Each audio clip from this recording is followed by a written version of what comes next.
Hi, I'm machinery repairman first class Thomas Chaney. I'm an instructor at Advanced Machinery Repair School located in Portsmouth, Virginia.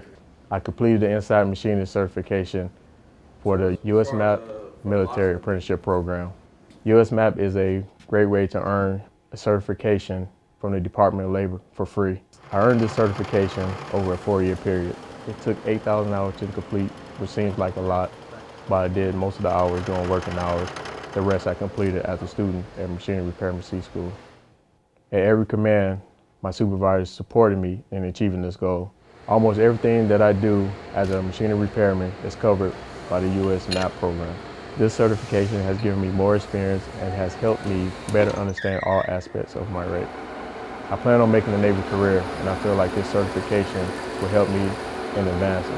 When I retire from the Navy, the certification will show future employers that I have thousands of hours in machining experience. I am currently pursuing a second certification in locksmithing in the industry. I encourage all of my students to enroll in the USMAP program if they haven't already done so. USMAP is a great way to earn a certification while doing your everyday job.